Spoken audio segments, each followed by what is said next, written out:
And good evening, ladies and gentlemen. Welcome to All Sports West New York. It's your old buddy Bob Kuczynski back here on a very summery Tuesday evening here in Western New York. My guest tonight on this show will be Steve Manson, the hockey man. Of course, he is the architect of WNY HockeyNow.com. We'll be talking Stanley Cup. We'll be talking NHL draft. And then a little later on in the show, John DeShulo, Mr. Bragging Rights himself, the host of our brand new game show, will be on our set. A little sports challenge for yours truly. We'll have some fun with John. We'll also be talking about a few other things, including the World Cup.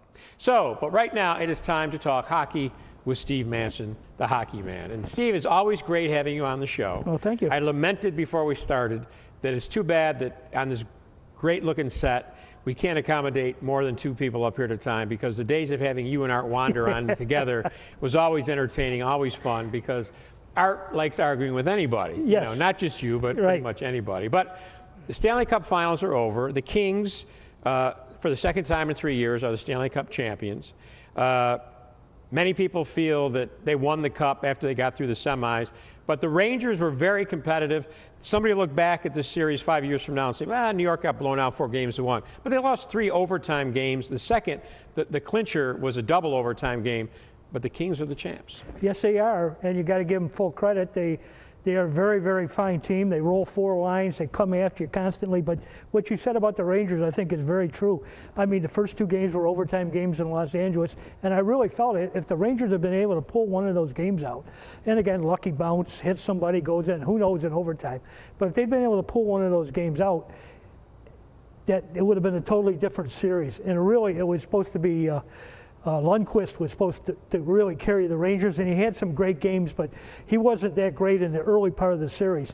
But LA was coming off that tough Game 7 win in Chicago, 3 7-game wins in the 3 preliminary rounds, and I really felt the Rangers had that special aura going into Game 1 especially, that they might have been able to take advantage of the Kings. They got them into overtime. You got to remember, in the first 2 games in Los Angeles, the Kings never led in either one of those games until they scored the overtime. Right.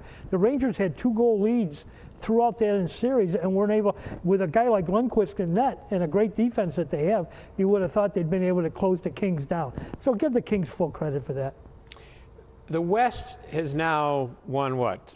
Well, the last 3 cups. Last 3, yeah. Because how many years ago did the Bruins win? Yeah, before Chicago. Yeah. So, but right now, the Western Conference has pretty much been dominant for the last 3 years. Yeah, you know, what's the dominance? They won the Stanley Cup Final. Yeah. Okay. Chicago and Boston had a great series last year. The LA the year before was a great series. To say that they're dominant because they won. I don't think they're dominant because all the best teams are in the West. I think there's still some pretty good teams in the East. I seem to have hit a nerve here. No, it just is because people want to say that all the time, and you look over the way that the schedule's laid out, the majority of your games are against the teams in your conference. So the West beats on the West, the East beats on the East. Are there more teams capable of winning the Cup in the West? I'd say yes. But I think there's teams in the East that can win the Cup. I really felt the Rangers, with a break or 2 in this series, could have really pushed it one close. Do you think the Western style is a little bit more open, a little bit more yes. Open skating? They come at you, and I think some of the Western teams are deeper, which allows them to go with that 3. Like I said about the LA Kings rolling 4 lines, the Rangers never got a break because LA always had a good front line, forechecking them, getting in their face throughout the entire series. So, you know, most of the teams in the East have 2, 3 lines. Some teams have 4, but I think that the East plays more top 6 forwards, where they have the 2 lines and then they try to work the 3rd and 4th line in, whereas the West, they're deeper teams. Why do you think they're okay? So they're deeper, they have more talent, but from a standpoint of more of an open style, more you know, less defensive, more offensive, size of the rinks. I mean, the coaches. What do you? No, the rinks are all pretty much the same size now. They're pretty standard throughout the NHL. I think what it is a few teams that have had success out there play that style. And the National Hockey League is one of the biggest copycat leagues in the world. That's the way teams, you're going to see Eastern teams want to play more that way now because they get that style and they see that it won, so everybody wants to play that until somewhere along the line will come up with another thing where you got to have 22 big bullies out there and they'll win the cup and then everybody will go to have. So, I mean, they copy what's ever working. And I think the West has gone that way because there have been some teams like LA, especially in Chicago, that play that more run and gun offense, and they've been successful. The other thing that kind of surprised me was winning the cup seemed to be a pretty big deal for the city of Los Angeles. In fact, the mayor had come out during the celebration and said, the two rules of politics is never get photographed with a drink in your hand and never curse. Yep.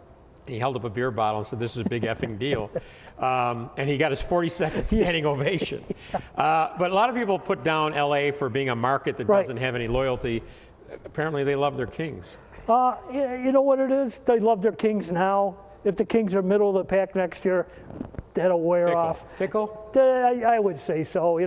Hey, the Lakers were really down. You had the Clippers with all their problems. They don't have a football team. They're two baseball teams who are supposed to run away and hide. Neither one to win. So they had a championship team. Everybody's loving it right now. Loves a win. Let's. They only won 2 years ago.